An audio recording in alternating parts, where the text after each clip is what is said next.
Deixa eu só achar aqui áudio dele. Vamos lá. Aqui. Boa tarde, Caio, Arthur, né, e doutora Tariana. A gente vê hoje na internet formação de grupos, né, onde as pessoas se unem por comportamentos não muito saudáveis, né? Como, por exemplo, os MGTOWs que se juntam para enxergar a mulher apenas como um objeto sexual que vai abusar dele, sei lá, um ódio, né? A gente vê na política também essas questões de comunista e fascista para lá e para cá, onde tudo vale contra o outro, né? Uhum. E também, outro dia, eu vi um comportamento muito singular de uma moça, que eles viraram pra ela e perguntaram assim, fale um defeito seu. Ela falou, ai, gente, sabe, o meu defeito é que eu sou muito perfeccionista, sabe, eu não consigo fazer as coisas mal feitas. Então, assim, a minha pergunta é, de onde vem isso, né? Do ponto de vista psicológico, onde surge essa questão, né? E onde vai parar nos próximos anos, né? Qual que é a sua perspectiva de futuro aí em relação a esses grupos e quais seriam as possíveis implicações disso, né, na saúde mental das pessoas? Sociedade, né, como um todo. Eu acho que está acontecendo, por exemplo, o que você trouxe, os MGTOWs, por exemplo, está acontecendo uma grande mudança em termos de como a gente cria as nossas filhas para serem, e não aconteceu uma grande mudança com relação a como os homens são criados. Então, dos últimos 50, 60 anos, a mulherada passou por um monte de coisa. Eu vou ter uma vida sexual, eu vou trabalhar, não quero ser mãe, né? Uhum. E o que o homem fez? Continua sendo o mesmo. O mesmo. Tem que ser o provedor. Exatamente, só que não cabe mais, né? Porque hoje a mulher também é a provedora. Então hoje a mulher, ela aprendeu a ser a provedora e o cara continua se apegando à única identidade que é ensinado para o macho, que seja macho alfa ou provedor. Então isso causou uma cisão, no sentido onde a mulher que está sendo criada hoje em dia não se encaixa mais com o cara, porque o cara quer a mulher de antigamente. E ele não acha com tanta facilidade na sociedade, porque a gente passou por um processo de feminismo, né? Então está sendo muito difícil, por exemplo, mulheres da minha idade, entre 30 e 40 anos de idade, a gente pegou uma mudança cultural aí, onde dificílimo você encontra um cara que tenha cabeça aberta do jeito que uma mulher que passou por um processo de feminismo nas últimas décadas passou. Então a gente vê aí um deslocamento na identidade masculina. Homem não sabe mais o que é ser homem. Tipo, porque não pode mais ser o homem tradicional, né? E não tem outro exemplo. O que é um novo homem? Que não seja só o provedor e o macho alfa. O que é? Vocês sabem? O que é? Tô te perguntando, você é homem? Pra mim tem um homem superior a todos os outros homens, que é o gay. Né? Adoro. Ele atingiu o nível de perfeição e excelência.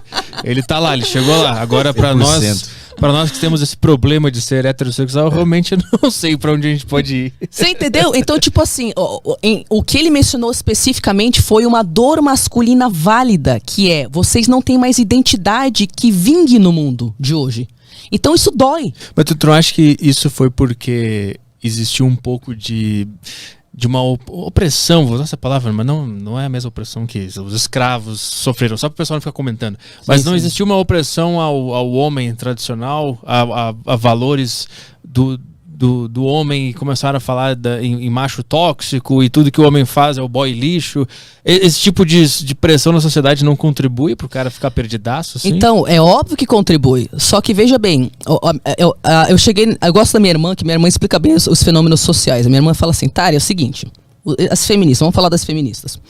As pessoas passam gerações não percebendo que elas estão sendo vitimizadas e seus direitos estão sendo negados. Aí elas percebem, caraca, parece que o mundo é machista. Meu Deus, isso me afetou dessa forma, daquela outra forma. Aí você surta de raiva. Uhum. Quando você percebe, você surta de raiva. E aí você fala, vocês são todo lixo, vocês são todos estupradores, seu bando de macho escroto. E aí, quando você encontra um jeito de existir enquanto mulher, quando você passa pela raiva, aí você entende, não é que todos os homens são um pedaço de lixo, é que a gente está numa transformação social e o cara tem umas expectativas que não vai rolar. Então, para eu me relacionar com o cara, tem que ser um cara com uma mente mais aberta, que aceita igualdade na relação. Ter igualdade na relação não é sinônimo de falar que você é um lixo. Então, eu acredito que eu passei pelo momento, vocês são todo um bando de lixo, porque fui estuprada inúmeras vezes pelo meu próprio namorado. Então, eu tinha raiva.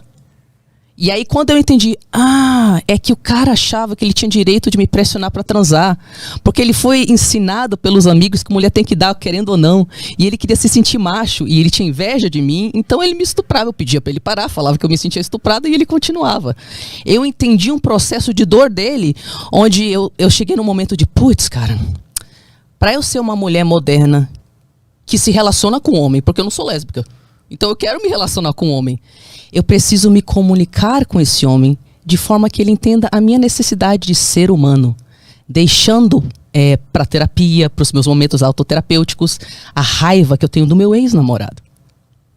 Então aí eu consigo achar um local na minha existência onde agora eu entendo que eu tenho direitos iguais a você e eu posso explicar para você sobre a sua criação, que faz você achar que eu não deveria ter os mesmos direitos de você. E a gente consegue combinar de adulto para adulto como que vai rolar esse relacionamento. E a gente tem que crescer juntos. Eu tenho que aprender com você, você tem que aprender comigo. Então, eu acho que, para responder a sua pergunta, o que eu quis falar é, sim, tem muita raiva em cima da masculinidade, mesmo. Só que parte dessa raiva tem muita razão, sabe? Tipo, se você passa gerações e gerações onde você não pode ser uma cientista brilhante, você tem que cuidar de filho. Você não pode ter vida sexual, mas o seu marido pode te trair e você tem que aguentar. Porque você não tem o mesmo direito, você vai ser uma vagabunda se você tiver uma relação sexual fora do casamento. Um monte de opressão em cima da mulher e ela percebe, peraí, cara, eu também quero ter direitos iguais. Então a gente dá um período de surto. Mas eu acho que aí justifica a raiva que esse outro grupo tem lá do outro lado, dos MGTOWs. Porque eles têm as raivas deles em relação às mulheres. E eu acho que o argumento principal deles é que o homem sempre se dá pior nos julgamentos de casamento. Ele sempre se fode. Quando tem o divórcio, ele se fode mais do que a mulher, sempre estatisticamente falando. E daí vem a raiva dele. Então ele age da mesma forma que as feministas agiram com os homens, e eles fazem a mesma coisa. Vocês nos fodem no divórcio, vocês pegam o nosso dinheiro, pegam o guarda dos filhos, a gente vai preso por falsa acusação de estupro, blá blá blá blá. Mesma raiva que não traz benefício pra ninguém. São raivas que eu digo que são raivas legítimas no sentido de que tem uma razão para ter aquela raiva. Sim. Mas não no sentido de que o jeito que está sendo expressado vai ajudar a sociedade. Sim. Você entendeu? Então, assim, tem uma razão legítima por homens se sentirem deslocados, por não saberem mais o que pode ou não pode na masculinidade. E parte dessa raiva não tem um homem novo para seguir, uma mulher nova para seguir tem. Uma mulher empoderada, que trabalha, que gosta do corpo, que é sexualizada. Enfim, tem ideias, por mais que você concordem ou não, né? Não tem um cara novo. Então, além de não ter um cara novo, vamos lembrar, gente, que mulheres são machistas. Então, muitas mulheres humilham homens com dizeres machistas. Você é lixo, você é gay, você não é provedor, você é fraco. Ué, você tá sendo pequeno. Você demonstra emoções. Pô, a gente não quer que os nossos homens consigam sentir suas emoções para que vocês possam parar de cometer suicídio 3 a 5 vezes mais do que mulheres no mundo inteiro? Então, Você entendeu? sim. Então, tipo assim, alguns desses homens que falam que as mulheres me tratam mal, sim, porque mulheres machistas tratam homens mal. Mulheres machistas chamam homens de boiola, menosprezam eles quando eles demonstram emoções, acham que eles só servem para prover. Eu também me sentiria mal se alguém me tratasse desse jeito, né? Também tem isso. E aí eu acho que tudo isso gera várias frustrações. Várias frustrações que o cara não sabe o que fazer com aquilo. Então a mulherada vai se juntar com as feministas raivosas, porque elas têm razão para ter raiva.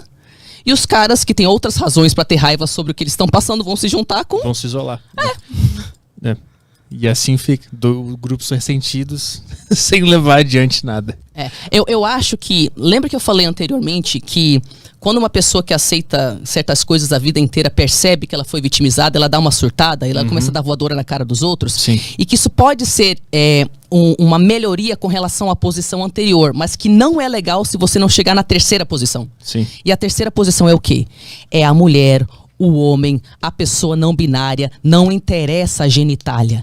É essa pessoa conseguir identificar as próprias necessidades e comunicar para o outro com neutralidade e respeito.